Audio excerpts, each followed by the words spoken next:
How do you overcome your fear of failure as a new or aspiring nurse consultant? Many nurse leaders stay stuck, burnout, frustrated in their demanding jobs, fearing stepping out and using their nursing expertise as nurse consultants because they are simply afraid. And I know this is true because I've spoken to many nurse leaders over the past 2 years, and one of the biggest reasons that holds them back is fear. Fear of failure. I'm giving you honest advice today on how to actually overcome this fear. And a big question comes to mind: is it even possible to overcome this fear of failure? If you haven't done so yet, do subscribe. If you have big dreams and you know that you're meant for more, you want to reach for the stars and achieve what no one else before you has actually achieved, and whenever you start taking action, you hold back. This is fear. Fear comes in so many ways. Many people call it procrastination. For you, it might be years and years of you wanting to start a business as a nurse entrepreneur, but you keep holding back. Each time you start taking necessary steps, you find a reason for you to stop. You look around and think, oops, I need the job security. Oops, I cannot deal with the change. I cannot deal with a new environment. Or you might tell yourself, my kids need me right now. So many reasons always comes up, and it's all a mask. Fear is a mask. So how do you overcome this fear of failure? First of all, perfectionism is the enemy. Many nurses want to be perfect. As nurse leaders, we are used to being looked up to and being an example to those around us.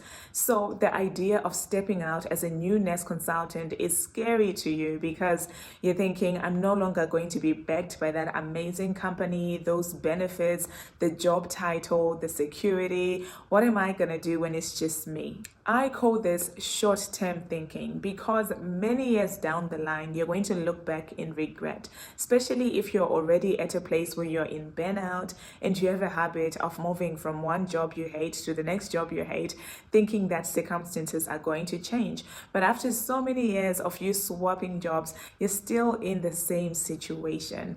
It's time to stop running and actually face the fear. Unfortunately, if you're waiting for the fear to go away, sometimes it might not even go away. So what do you do then? You do it afraid.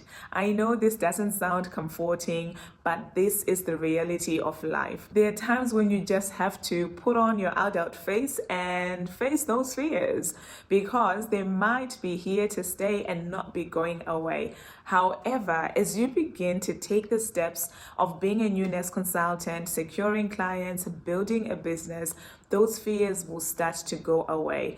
But as you pursue bigger and bigger challenges, you will still find those fears resurfacing, but teach yourself to do it afraid.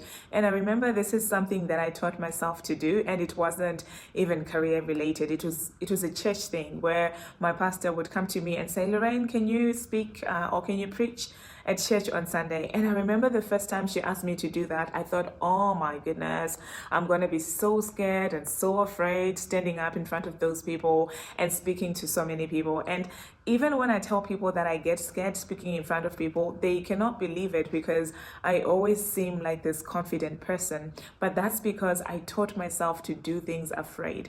So I literally remember telling myself, I was like, you know what?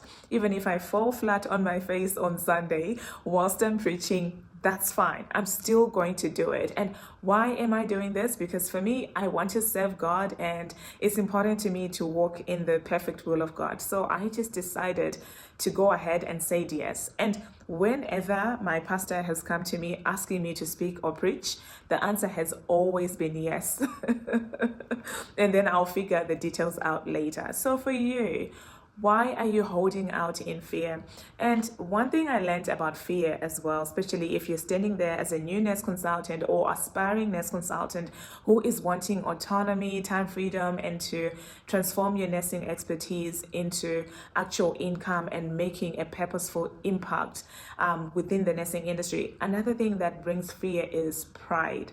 Pride tells you that, you know what, you're this important person and you don't want anyone to make you don't want to seem as if you're not that important. So then pride holds you back. And one way of you overcoming this fear is actually learning to be humble, seeing yourself as a human being who is capable of making mistakes, who is very flawed, because as human beings, we are flawed. And maybe it's easy for me to say because I've got many sisters, and over the years I've made mistakes, and having siblings really amplifies your humanity because your weaknesses show, especially to your close family and to your siblings.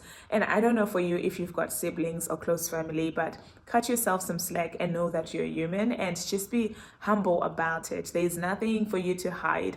I remember speaking to a nest leader a few weeks ago, and she was telling me that she's been wanting to become a nest consultant for many years now, but she's never actually stepped out and done it. And I said to her why, and I knew the reason, because this is the number one reason I get all the time: fear of failure, fear of getting started.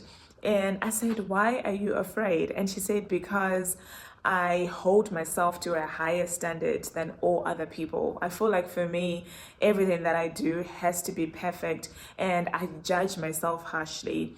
If this is you, I want to give you the permission to have compassion on yourself and give yourself permission to fail.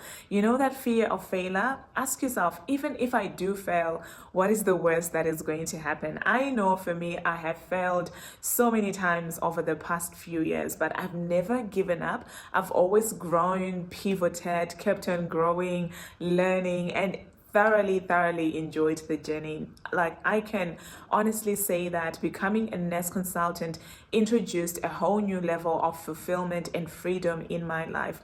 Was it scary in the beginning? Yes, it was.